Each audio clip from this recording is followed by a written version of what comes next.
Sepanjang hari kita ngelihat banyak perempuan bukan dalam hidup.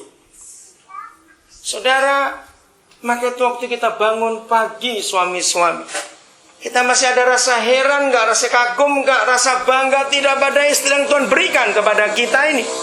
Itulah reaksi kita, itulah termostat rumah tangga kita. Aman atau tidak? Mari kita jujur. Maaf, tadi dijanjikan Tuhan suami yang takut Tuhan, istrinya seperti pohon anggur yang subur. Tidak semua, tapi banyak. Suami itu nggak suka kalau istrinya gemuk. Pernah ketemu ada suami nggak suka istrinya gemuk? Pasti pernah.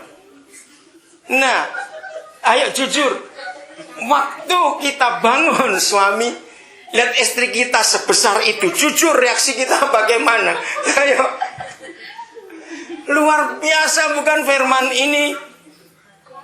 Segemuk-gemuknya kita masih kagum nggak? Kita berkata, Tuhan terima kasih, Engkau beri saya istri yang luar biasa. Ini anugerah Tuhan yang hebat, saudara. Anugerah yang luar biasa. Maka itu ayo kita melihat kemuliaan Tuhan ini. Saya belum ketemu ayat lain dalam Alkitab yang bisa mengetahui, mendeteksi rumah tangga kita masih aman atau tidak kecuali ayat ini. Setiap kali bangun pagi suami, mari kita jujur pada diri kita sendiri. Waktu kita lihat istri kita tidur, apa reaksi kita yang pertama? Inilah dia. Atau kita sudah enak lagi gitu. Ayo kita jujur pada diri kita sendiri. Anugerah Tuhan yang luar biasa. Sungguh itu mengagumkan dan menyenangkan sekali. Saya bersyukur Tuhan beri saya istri yang hebat, mau mengerti pelayanan yang begitu luar biasa ini. Saya sering berkata kepada anak-anak yang lain, salah kawin itu celaka sekali. Menderita betul seumur hidup. Begitu mari kita jaga pernikahan kita sesuai firman Tuhan ini. Kita kembali ke Mazmur 128. Jadi yang bisa menjaga baik rumah tangga kita adalah kejujuran hati kita sendiri, para suami terhadap istri. Bagaimana perasaan kagum kita kepada dia. Ya, 128 kitab Mazmur. Masih di situ, kita masih masih di ayat yang ketiga. Katakan, istrimu seperti pohon anggur yang subur dalam rumahmu. Lalu yang kedua kita lihat, anak-anak kita seperti apa? Kalau suami itu takut akan Tuhan, anak-anaknya seperti apa? Ini luar seperti apa di situ? Tunas-tunas pohon zaitun sekeliling mejamu. Ada apa? Mari kita lihat sejarah Israel. Orang Israel, pohon zaitun itu pohon yang paling hebat. Kedua adalah anggur.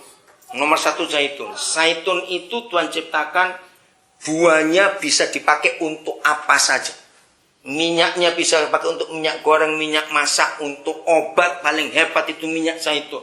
Luka bakar, luka potong, luka apa saja, diolesi minyak zaitun asli cepat sembuh.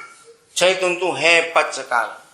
Nah, kalau Tuhan berkata, suami yang takut akan Tuhan, istrinya seperti pohon anggur yang subur, maka rumah tangganya penuh dengan anggur.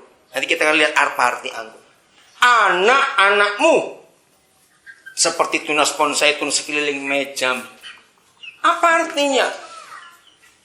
Kalau zaitun itu untuk obat, berarti anak-anak kita itu jadi obat buat kehidupan kita. Maafkan saya kalau saya ambil contoh yang jelek. Secara fakta, saudara, berapa banyak keluarga yang kita pernah tahu anak-anaknya nggak jadi obat, malah jadi penyakit buat orang tuanya. Betul, buat masalah. Maka itu hari ini, saudara, ternyata kebahagiaan rumah tangga kita tidak ditentukan berapa besar gaji kita, berapa besar kekayaan kita, tapi ditentukan oleh berapa takutnya kita para suami kepada Tuhan.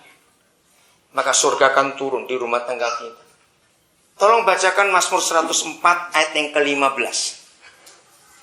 Di sini kita melihat apa arti anggur dan apa arti zaitun, arti minyak. Mazmur 104 ayat 15. Salah seorang saya minta tolong membacakannya. Dan anggur yang menyukakan hati manusia. Iya, stop dulu. Dan anggur yang menyukakan hati manusia. Dengar suami-suami, istri kita hanya punya satu di antara dua peranan.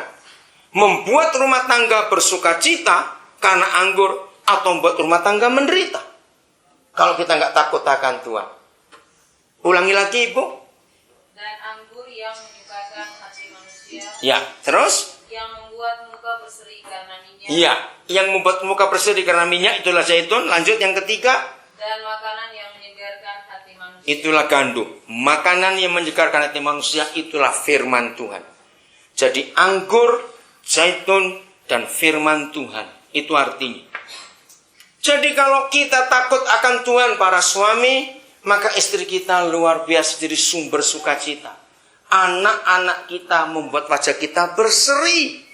Apa kebalikan wajah berseri? Wajah tertekan, wajah cemberut, wajah sedih. Anak-anak kita akan jadi apa? Ternyata tergantung kita para suami. Anak-anak melihat apa yang kita buat. Betul? Anak-anak meniru yang kita lakukan. Maka itu suami istri penting sekali dalam hidup kita. Kita menjadi pelaku-pelaku firman ini. Supaya kebenaran Tuhan itu kita nyatakan lewat keluarga kita. Lewat pernikahan kita semuanya. Kalau itu terjadi sungguh luar biasa. Kebahagiaan surga di bumi. Rumah kita jadi home. Rumah tangga kita jadi home. Terus ayat yang keempat. Sesungguhnya 128 ya. Kitab Mazmur. Sesungguhnya demikianlah akan diberkati siapa? Orang laki-laki yang takut akan Yahweh. Kiranya Yahweh memberkati engkau dari Sion, supaya engkau melihat kebahagiaan Yerusalem seumur hidupmu. Saya kagum pada ayat 6. Dan melihat anak-anak dari anak-anakmu. Kalau kita takut Tuhan, saudara, kita lihat sampai cucu-cucu kita. Semuanya diberkati. Damai sejahtera atas Israel. Damai sejahtera kebahagiaan melimpah dalam rumah tangga kita, dalam pernikahan kita. Rumah tangga kita akan penuh aman, penuh damai sejahtera.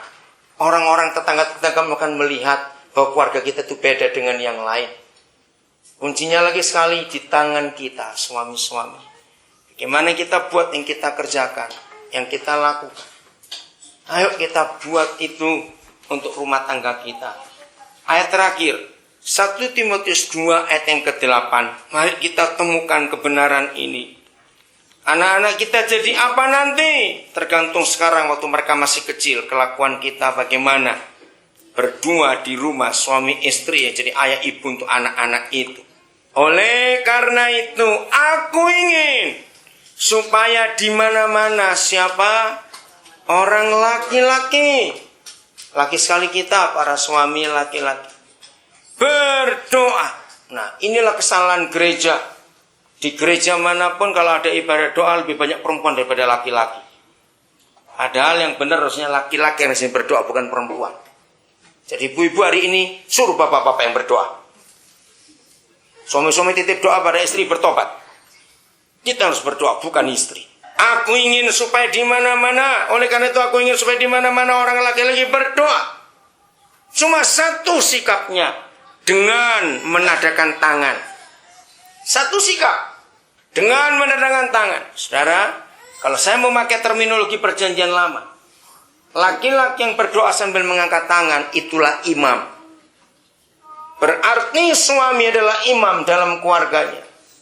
Setiap imam yang berdoa harus mengangkat tangan, saudara. Tapi khusus untuk perjanjian baru luar biasa. Menadakan tangan yang suci. Tanpa marah dan tanpa perselisihan. Wow, ini luar biasa.